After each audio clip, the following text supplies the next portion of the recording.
bless our sacrifices, and Allah will increase our knowledge, and at the same time increase our determination to share what we know, what we have acquired from these classes to other people, and that is what da'wah is all about. And I am also excited that after our session last week, we had also a product of one of the scholars that we have discussed on the definition of Islamic da'wah from Nigeria, Sheikh Al-Aluri, brother, let me check, brother Adi Jumo Yusuf.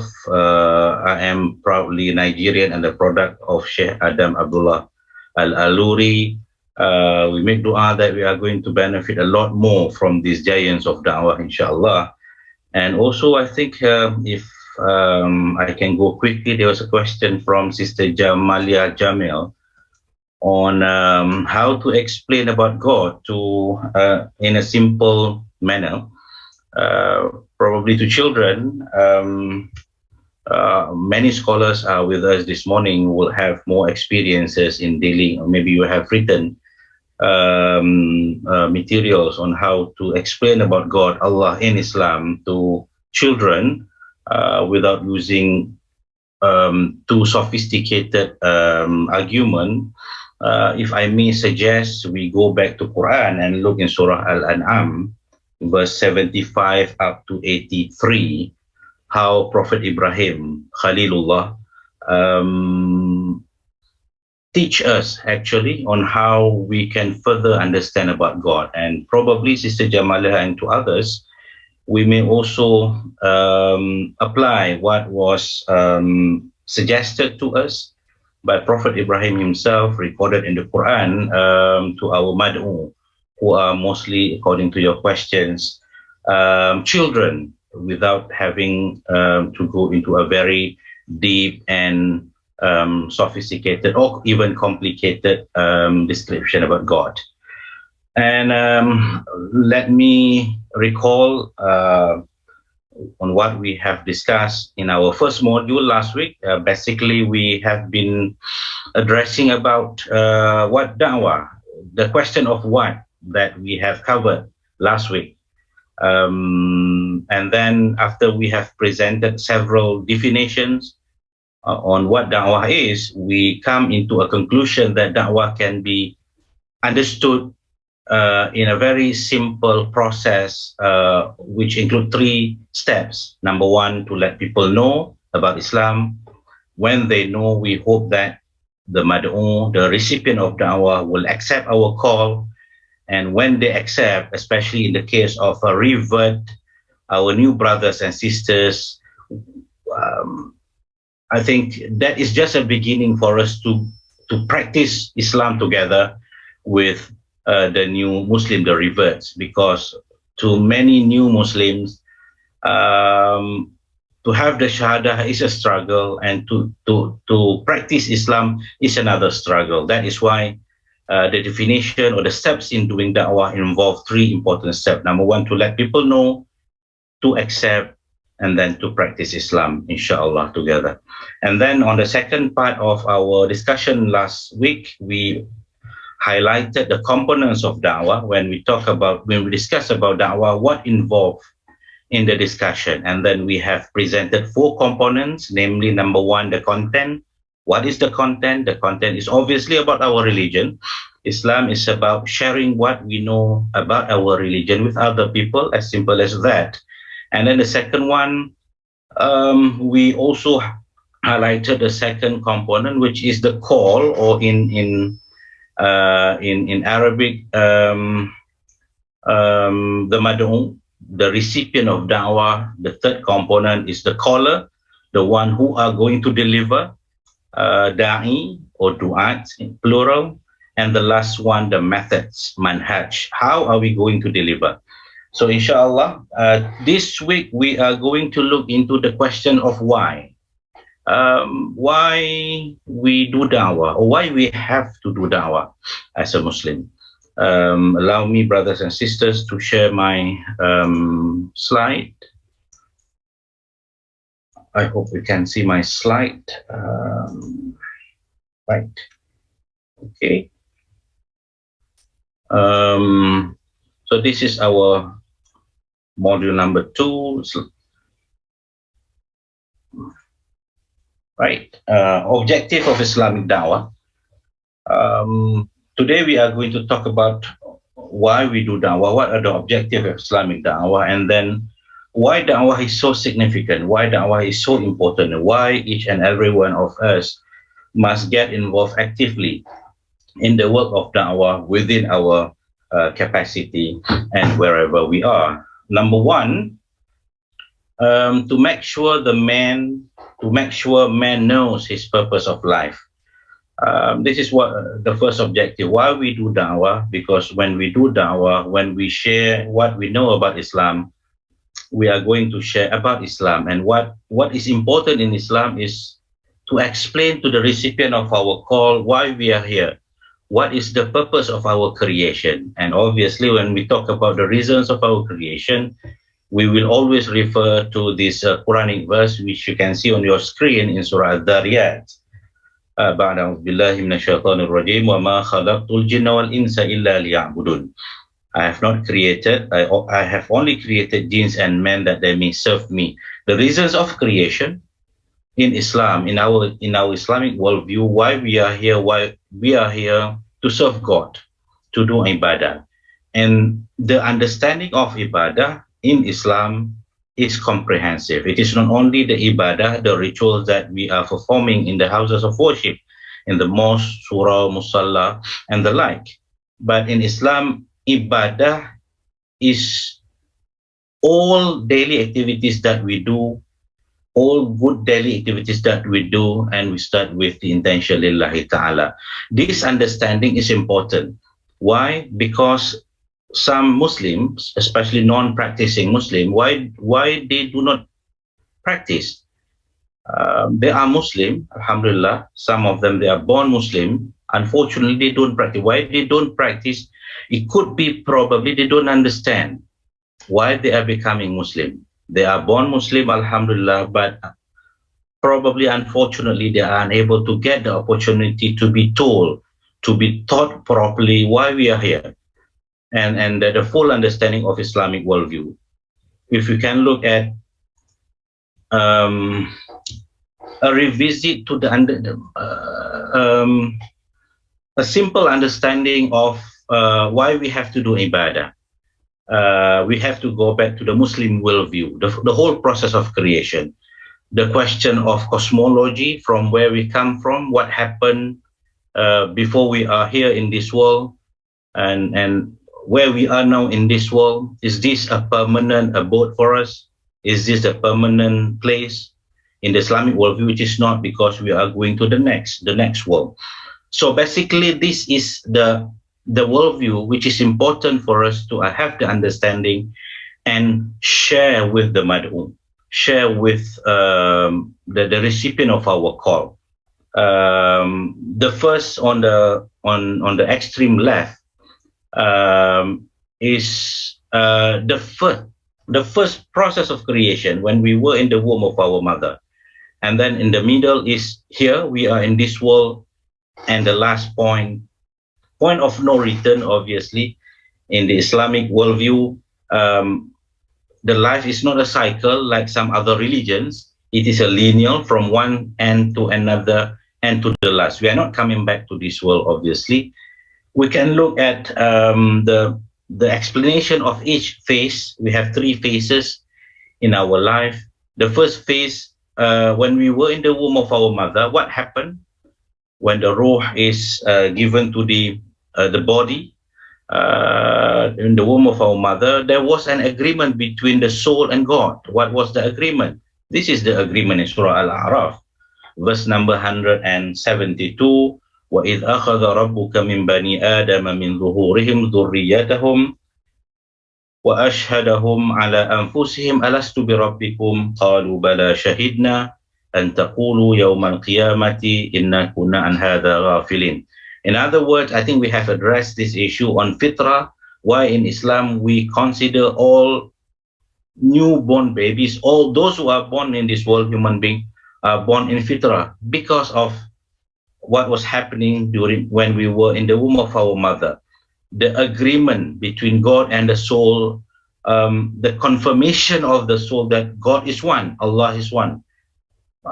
Alastu bi rabbikum qalu bala shahidna. In other words, we have confessed when we were at that phase that we will worship one and only God. The nature inborn of ourselves, the fitrah, is only accepting one and only God, not more than one. And then we are coming to this world, the second phase of our life. As Muslim, Islam is not only the deen, the religion that we need to do the confession, the shahada, but Islam is a practical religion, action-based religion. We have to do action. And when we look at the pillar of Islam, from shahada up to pilgrimage, they are all action-based. Why we have to do all that? And because of our agreement earlier, when we were in the womb of our mother, we accept that one and only God. We accept Islam, and Islam is about faith, the inner side in ourselves, and also the manifestation of our faith in our action. If you look in this second phase of our life, in this world, the verse is talking about Khalifa. The verse is talking about the role of a human being in the Muslim worldview as the vicegerent of God, to make sure we administer, we govern this world as it should be. وَإِذْ أَخَذَ رَبُّكَ إِنِّي وَإِذْ قَالَ رَبُّكَ لِلْمَلَائِكَةِ إِنِّي جَاعِلٌ فِي الْأَرْضِ خَلِيفَةً قَالُوا أَتَجْعَلُ فِيهَا مَنْ يُفْسِدُ فِيهَا وَيَسْفِكُ الدِّمَاءَ وَنَحْنُ نُسَبِّحُ بِحَمْدِكَ وَنُقَدِّسُ لَكَ قَالَ إِنِّي أَعْلَمُ مَا لَا تَعْلَمُونَ. This is the verse on the vicegerency of all human beings, what we have to do when we are in this world. And one of the things that we have to do is to propagate what we know, to share with other people what we know, i.e. the work of da'wah itself. And this is a reminder. Another verse in the Quran in Surah Al-Ahzab, number 72, reminding us human beings, Muslims, we have made this agreement to convey the message of God to other people, to make sure that people know about Islam. But what will happen if we don't do? Quran says, "Innahu kana zaluman jahula." So we do not want to fall into this category of someone who are making injustice to themselves. In a form of what? In a form of not fulfilling the responsibility, the reasons why we are created in this world. And jahula, someone who is not understanding. Those who are jahil do not know about it and make injustice to themselves. And the third phase, once we have doing all the hard work in this world, why we have to do all the hard work in this world? Because Allah promised us rewards in the hereafter. We believe that this world is not a permanent abode to all human beings, because we have another world in the hereafter. And why we have to do all the struggle, all the hard work, to improve ourselves, and at the same time delivering what we have acquired, what Allah has bestowed upon us to other people because of this offer. If you look in Surah Al-Fajr, these 4 verses, Ya ayyuhatuhan nafsul mutmainnah irji'i ila rabbiki radiyatan mardiyah fadkhuli fi ibadi wadkhuli jannati. We make dua that inshallah, when we reach to the next world, this is the offer that we are being offered. Allah offered to us to enter paradise as we wish. Why? Because what we have done in this world, we fulfill the purpose of our creation, which is to submit to Him. The word ibadah itself, but not only the ibadah fardiyah for ourselves, but other form of ibadah, including sharing what we know, doing da'wah with other people. So that's the first objective of da'wah. Number 2, to lead men to the right path. Yes, obviously what we do in da'wah is to share what we know in the religion.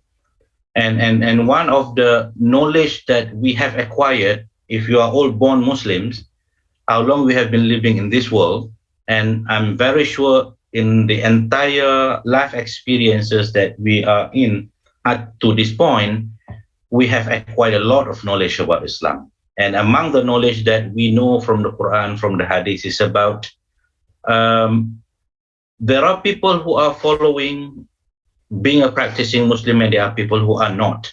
They are Muslim, but they are not practicing Islam. And another category is those who are non-Muslim altogether. So our task in doing da'wah is to share with them what we know, tell them what Islam is all about, share with them why Islam should be the religion to all human beings. Because of the path of success is in Islam.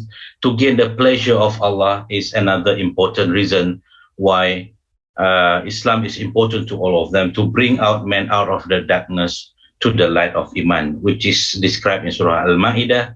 Yahdi bihillahu man ittaba'a ridwanahu subul salam wa yukhrijuhum min adh-dhulumati ila an-nur bi'idhnih wa yahdihim ila siratim mustaqim. The third objective why we have to do da'wah is we are able to put together all the strength that we have in the Muslim community. If we do da'wah together, we are able to make full use the potentials of all Muslims community in our community to work together. Because all of them, after we have explained to them about Islam, they have the understanding, they also need to do the same. It is not only us, those who have been taught, those who have been exposed about Islam. Only us know our duty in delivering, sharing about Islam to other people. But we want all Muslims, once they say the Shahada, they are Muslims, all Muslims have the responsibility to work together with us in delivering the message of Islam to other people.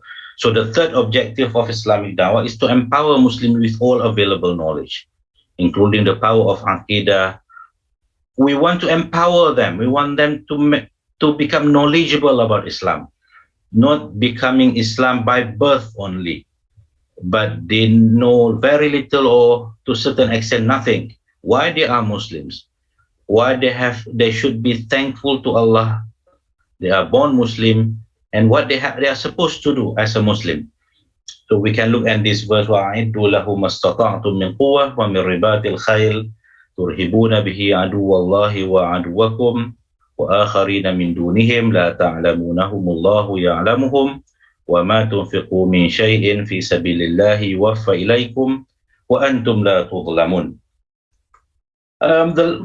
The fourth objective why Islamic Dawah is important is because after we have informed, shared with other people about Islam, tell them the beauty of Islam, they are becoming Muslim and they are all practicing Islam, inshallah, we are going to achieve what Allah has described in this Quranic verse. If everyone is practicing what is written in the Quran and also the teaching of the Prophet sallallahu alaihi wasallam, by doing da'wah together, brothers and sisters, we are able to establish a blessed country, described in Quran as baldatun tayyibatun wa rabbun ghafur. We can see, and according to Abdullah Yusuf Ali in his translation, his description on what is baldatun tayyibatun, the land was fair to look upon, the people happy and prosperous, and they enjoy the blessing of Allah. I think this is what we are looking for in doing da'wah. We hope that everyone is practicing Islam. When everyone have the understanding and practicing Islam together, inshallah, we are able to achieve the description of a blessed country in the Quran. We can see the root of that term, baldatun tayyibatun wa rabbun ghafur, in Surah Saba. لقد كان لسبأ في مسكنهم آية جنتان عن يمين وشمال كلوا من رزق ربكم واشكروا له بلدة طيبة ورب غفور. And the last one, brothers and sisters, obviously as Muslim we have this consciousness, our conscience is clear. As a Muslim, whatever we do, the ultimate aim is to make Allah pleased with our action. Why the acceptance from our Creator God is important, because of the verse which we have recited earlier, and we repeat once again here, because of the reward, the offer that is waiting for all of us. If we are doing things correctly with a good intention, not for other gain, not for personal glory, and not for some other interest, but because of our understanding that da'wah is important, we have to do it as a Muslim based on the objective that we have discussed just now. Um, Inshallah, brothers and sisters, we make dua that Allah will please with our action and grant us the reward that He described in this verse. In Surah Fajr, irji'i ila rabbiki radiyatan mardiyah. Allah says, fadkhuli fi ibadi wadkhuli jannati. You are all welcome to enter my paradise. Allahumma amin. We make dua that Allah will grant us paradise. Yeah, I think this dua is always important. It is in the Quran, by the way. We have discussed about this dua. We are going to discuss, we are going to highlight once again here because of its important. And this is our worldview as well as a Muslim. As a Muslim, we don't look at this world as everything, but this world is important. And that is why we make dua for the best of our life in this world. Rabbana atina fid dunya hasana, including the responsibility of da'wah that we are talking just now.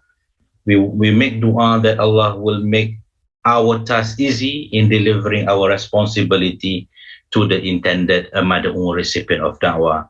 And also we make dua that when we are going to the world next, the hereafter, it is going to be a success life in the hereafter as well, inshallah, and Allah will grant us paradise and forbid us from the threat of a hellfire.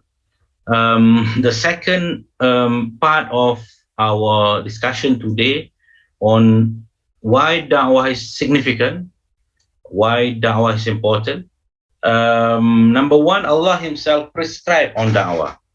If you remember in our discussion last week, we started the discussion last week by highlighting this verse.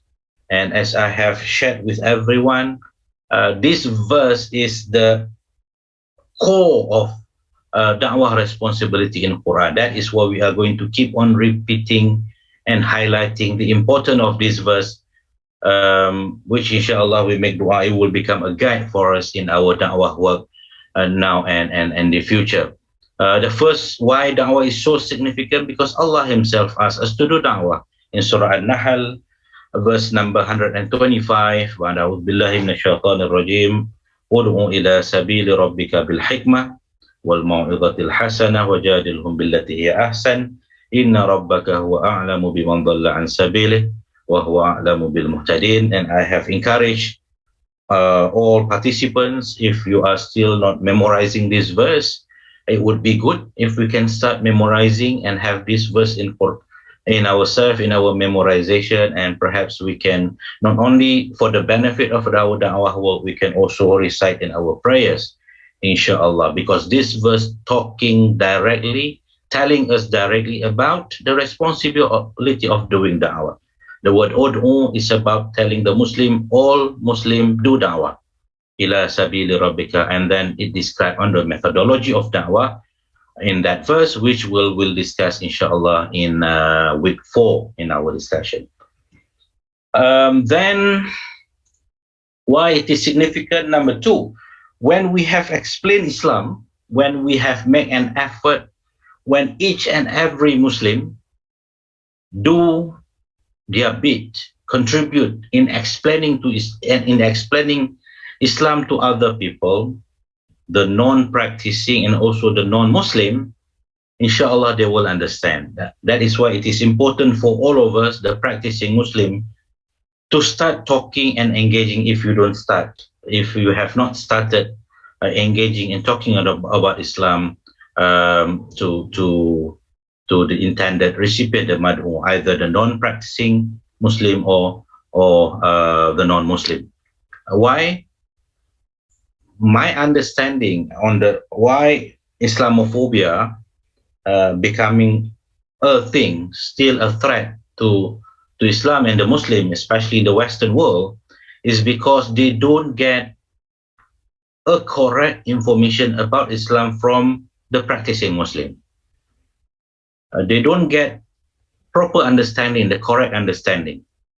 They are relying on media, and in most cases, media has some elements of biasness. They don't describe the correct, or they don't portray the correct understanding, the correct image of Islam, the correct teaching of Islam, for various reasons. So if each and every one of us, we know how many millions or billions of Muslims we have in this world, doing our bit to explain in our workplace, if we have those who need to know about Islam from us, practicing Muslim, inshallah, da'wah is so significant to all of us, because we will make them understand Islam clearly.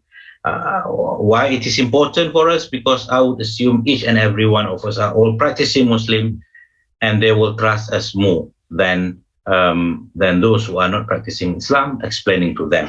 I think this is one way of on how to convey Islam to the masses. We have to use whatever means within our possession to start writing or to start giving speeches, writing in various form, including in newspaper, is if you are able to do that, so that what we want to them. Remember the definition of dawah. We want them to know. The first step of dawah is to make them know about Islam, what Islam is all about. That is a very important step. So that is why dawah is so significant, because we want them to know clearly what Islam is all about. I found this interesting photo. It happened before COVID, obviously, during the peak of Islamophobia in the world. This is a commendable effort by one of the most in Thailand. They invited Buddhist monk as a minority community in Thailand, Muslims as the minority. One way for them to share the message of Islam is by doing what they have done. It is a commendable effort. Congratulations to our Muslim brothers and sisters in Thailand. You brought an important community who are the religious authority in the Buddhist majority country in Thailand, and brought them to the Friday prayer during the sermon. As you can see there on your screen, Buddhist monk attended, listening to the khutbah, listening to the sermon together. And obviously, khutbah is about explaining what Islam is all about. This is one example that we can do. And I think I'm very sure our participant today, you have more ability. You are in a more important position that you can do more to explain Islam to other people. Number two, in my understanding, when they know Islam clearly, inshallah, they will appreciate Islam is as a religion. We're not talking about conversion here. We are still talking about the first step in doing dawah, which is to make them know. Once they have good understanding about Islam, I'm very sure they will appreciate Islam as a religion. They will appreciate Islam as a religion like the religion that they are observing at the moment, if they are non-Muslims, right? At the moment in the Western world, Islam has been portrayed as a religion which is not promoting peace, for example. Wrong images has been portrayed.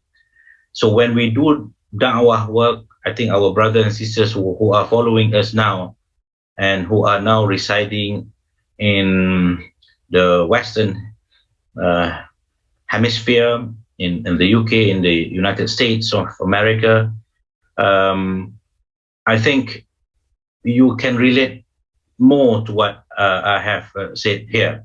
The work of dawah is even more important there, and it has to come from practicing Muslim, those who practice Islam, to explain to the non-Muslim audience over there, so that they will appreciate Islam better, and they will know that Islam is like, in terms of the nature of the religion, it's not a violent religion, as has been portrayed by some other media outlets in the West, especially.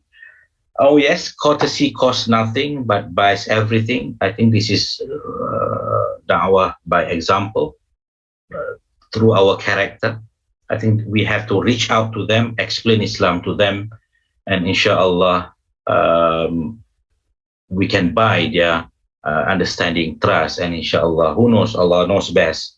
They will, the second step, which is to accept Islam. To explain Islam through example, Qudwah Hasana, I think this is another important da'wah methodology, I would say, that each and every one of us can do. Not many of us can do da'wah in via verbal mode, giving speeches, lectures, sermon. But Qudwah Hasana, in most cases, doesn't require you to even say a single word. But from your action, from your exemplary action, when someone knows that you are a practicing Muslim and you have shown the exemplary conduct in your daily life, inshallah, they will be able to understand Islam from that action. And I would say this is an important understanding that we must propagate to all Muslim community. If you are not able to do the speeches to convey the message of Islam, this is the least that we can do. And I think, inshallah, each and every one of us can do this. Explain Islam through example. And that is why Islamic da'wah is important. The understanding how to deliver is important. Not all da'wah work require verbal method, right? I remember was in 2017, how Muslims, our Muslim brothers and sisters in London, have done remarkable exemplary act. We might recall what happened in West London. Grenfell building was caught on fire, and according to the eyewitnesses, there were Muslims in the nearby mosque who were the first responder, because that was in Ramadan. It was in summer, it was in June or July, and they have just completed their Tarawih prayer, and fire broke out around 1 or 2 o'clock in the morning, and they were the first responder. And see how local community, mostly non-Muslim especially, thank very much to this Muslim community from the mosque who became the first responder. I think you can scan the barcode, and then it will bring you to the news as I've shown to you. Well, this is another, I think it is very much related to our brothers and sisters who are living in a Muslim, as a minority in a non-Muslim majority country. Sometimes this happen, and I think this is another way to show Islam by example. If we are doing mistake unintentionally, there are ways to say sorry, and this is, I would say, one of them. Being a Muslim is about changing ourselves, and not about changing Islam. I think if we have this understanding, inshallah, we will keep on improving ourselves. And when we are improving ourselves, inshallah, we are able to show the best example of ourselves. And the best example of ourselves is obviously coming from our faith, our understanding, our consciousness of the faith that we profess, Islam, from the teaching of Islam. And I think the last point, why Islamic da'wah is important, why learning about delivering the message of Islam in da'wah is important, because when we learn properly on Islamic da'wah, the do and the don'ts, we will be able to differentiate what we can do and what we cannot do in doing da'wah. Differentiate between Islam and other religion in terms of propagation of the religion. Different methods adopted in propagating the religion, and one of the big no in doing da'wah is to coerce someone to accept Islam, even we have the authority to do so, to force them. I have recited the verse in our last meeting, La ikraha fid din qad tabayyana rushd ila al-ghayb ila akhir al-ayah. Is clearly mentioned about we cannot do. This is the line which we must not cross, right? So when we learn about Islam and when we are able to differentiate, we are able to understand how to do da'wah properly in fulfilling our responsibility as a Muslim. Then I think I will end the presentation for our second meeting today by sharing with you an interesting statistic which will make us more motivated, I would say, to continue the da'wah work. Why? According to the statistic, the projected growth of main religions in the world, and if you look at Islam, Muslim, and if you look at Christianity, the Christians, it is very encouraging. I always make this conclusion. The reason why Islamophobia was propagated, promoted, especially in the Western country, non-Muslim majority country, could probably because of their understanding of what is shown on the statistic. In other words, other religion is not progressing well in terms of the acceptance from people. But if you look at the projection, this is a research center in the United States, a prominent research center. It is not a Muslim from the Muslim research center. It may be biased, but this is from a prominent research center. And the projected growth from 2010 until 2050, in 40 years' time, my conclusion is telling me that by looking at this statistic, they need to stop people from accepting Islam. Why? If the projection is coming into reality, it will endanger the religion elsewhere in the Western world, especially. If you look at Christianity, the projected growth, there is no growth. 31.4 in 2010, in 2050 it remain as it is. But if you look at Islam, so almost 6 point something growth. I think it's very encouraging. In other words, our tool in sharing the understanding of Islam, which is via this work of da'wah, is very encouraging, and we must continue. We must have a full faith and belief that we have mentioned at the beginning that da'wah is prescribed, is instructed by Allah, and for this very reason, to make sure that the understanding of Islam is reaching out to each and every human being on this world. And I think we are very excited to have our participants from different parts of the world who are with us. Here we are in the morning, in Malaysia we are in the morning. And I think we know well what I have shared with you just now on our responsibility. And hopefully after sharing with you some points in the last 40 minutes, it will boost our motivation to work harder, inshallah, and to share with other people on the importance of each and every one of us to get involved in this da'wah work. I think I would end my presentation uh, at this point. Inshallah, brothers and sisters, we make dua that everyone will be safe and be able to continue with our